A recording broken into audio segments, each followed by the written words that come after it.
mito da escrita acadêmica. Porque sim, dentro do PPG, escrita acadêmica é um mito, uma lenda. Principalmente quando a gente entra naquela situação de, depois das disciplinas e de desenvolver o processo, é só escrever.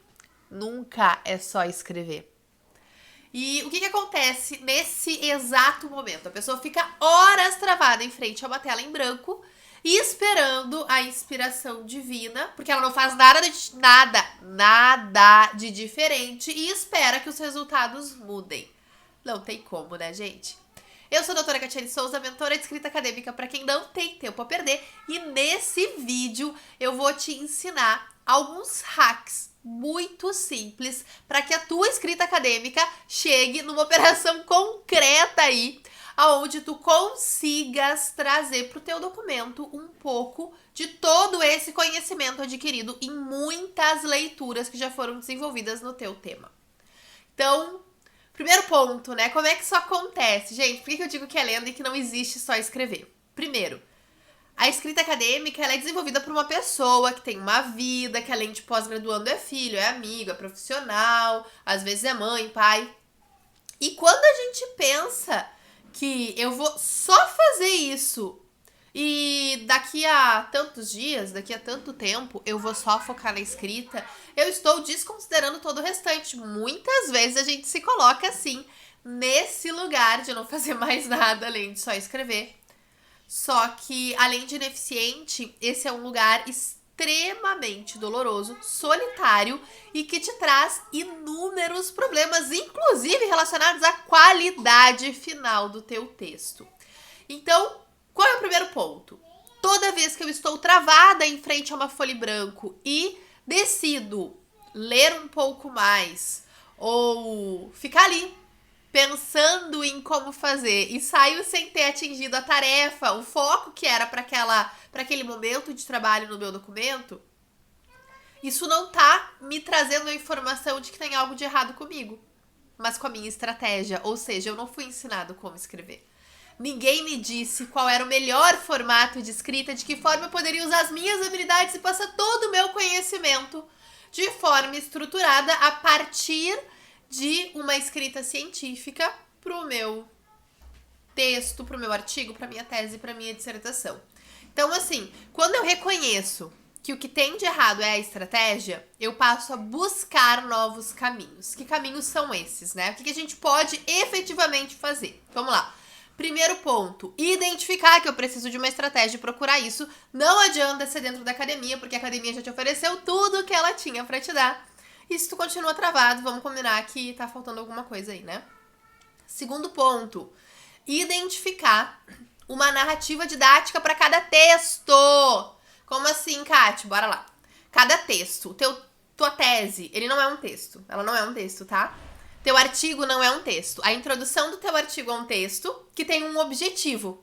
Não tô falando do objetivo do trabalho, o objetivo do texto. Que é trazer o panorama daquilo que vai ser discutido e apresentar o teu objetivo, teu problema, a tua ação frente ao problema, teu objetivo e por que é importante fazer aquilo. Então, esse texto ele tem um objetivo, que é trazer esse panorama e fazer as pessoas entenderem que o que tu tá propondo é realmente muito importante. Vender o teu peixe.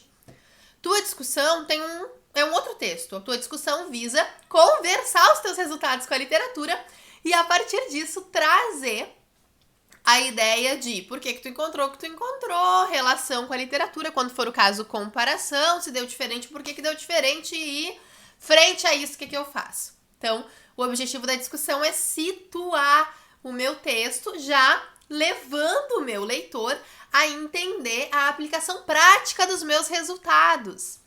Repara aí que eu já trouxe 2 textos e 2 objetivos, um para cada um deles. E é aí que tem a sacada. Se eu sei que o objetivo é esse, como eu levaria estudantes do meu curso de 4º semestre a chegarem a esse objetivo se ao invés de um texto eu estivesse pensando uma aula? Ai, Kátia, eu ia falar sobre isso, depois sobre aquilo e tá aí teu roteiro. Esse é um roteiro que parte de uma narrativa didática. Nossa, mas é tão simples, é tão pouco. Ótimo! Quando a pessoa chegar nesse teu documento sem ser um grande expert na tua área, a pessoa vai entender o que tu quer dizer. E se um grande expert da área chegar no teu documento, ele vai olhar para isso e vai ver, uau, Porque ninguém consegue falar de forma simples sobre assuntos complexos sem ter um amplo domínio.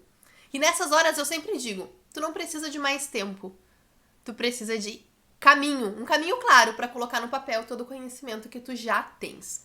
Identificou essa narrativa didática? Trabalha com o que tu já tem, com o que tu já tem de leitura, com o que tu já tem de conhecimento, e vai buscar coisas novas apenas se for imprescindível. Ou se tu tiver muito tempo, mas normalmente quem tem muito tempo não vem parar aqui no meu canal, não vem parar nas minhas redes. Mas é fato, se tem muito tempo, tá tudo certo tu fazer essa varredura mais geral de todos os artigos. Mas quem sabe a gente deixa isso também para um outro momento e faz primeiro uma primeira versão para ter o que melhorar, para ter o que trabalhar em cima. É muito mais fácil melhorar algo que já existe do que procurar entender a perfeição, que é abstrata, idealizada, criar um plano, uau, que não vai ser aplicado. Então é muito mais tranquilo a gente trabalhar com o real e trabalhar com um passo de cada vez, como em qualquer situação coerente, diferente dessa ideia de super doação que o PPG muitas vezes nos coloca como normal, como comum, como esperado, e vai lá aplaudir os nossos gatilhos e problemas de saúde, mas isso é papo para outro vídeo. Gente, identifiquei narrativa didática, o que eu preciso fazer?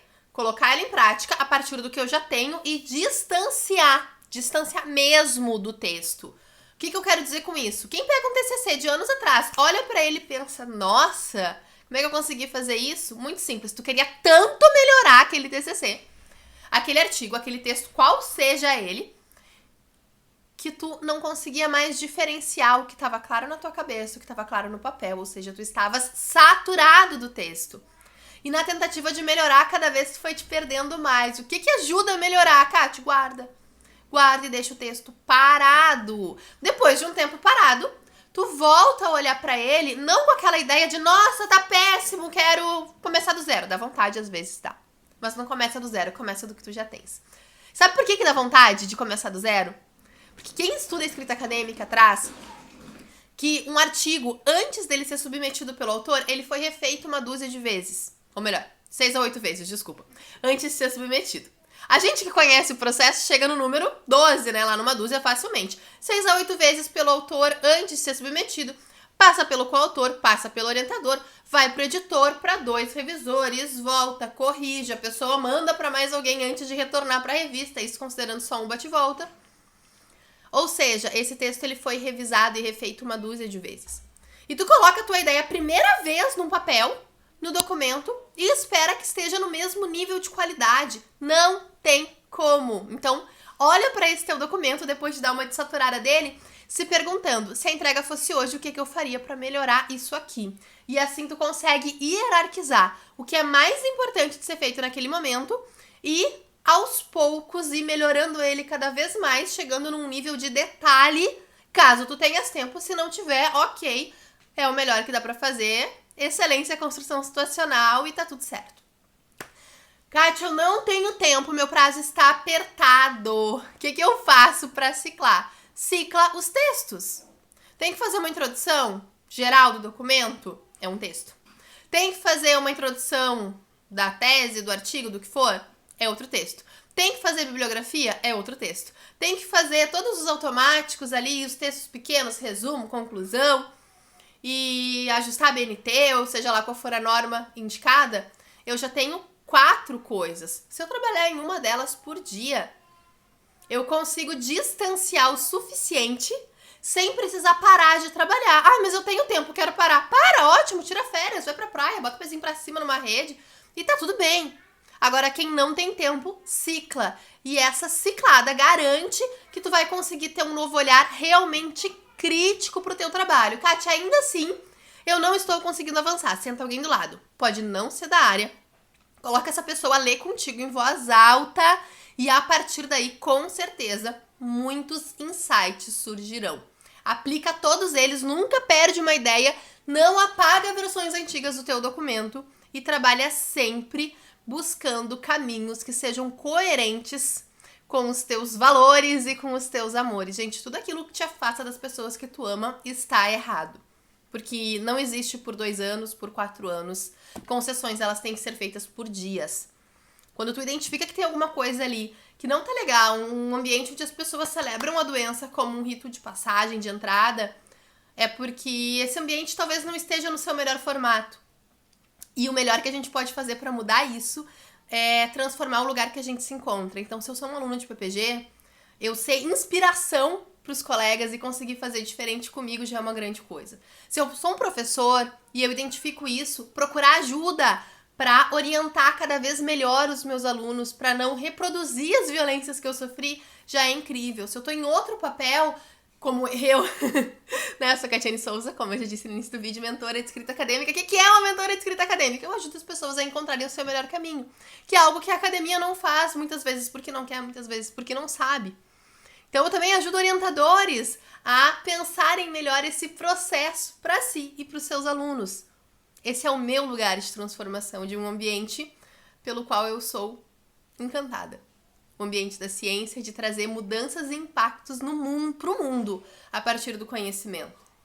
E reconhecer que a gente, quando tá sozinho, não é tão forte como quando a gente tem uma estratégia correta e um acompanhamento de quem conhece o caminho, leva a novas descobertas, a novas procuras e, consequentemente, aí, a novos resultados. E agora sim isso é coerente, porque eu quero novos resultados tendo ações diferentes de antes. Ou seja, pode ainda não ser o que eu quero, mas eu vou conseguir um resultado diferente, a partir de uma ação diferente.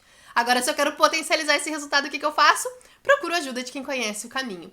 Então, se tu gostou desse conteúdo, curte, compartilha, manda pro colega, manda pro orientador, manda pro PPG e me acompanha nas outras redes que sempre tem muito conteúdo, muita troca relacionada à escrita acadêmica e a formas de conduzir isso que sejam realmente adequadas a cada pessoa e que caibam em sua vida, considerando todos os papéis a serem desenvolvidos.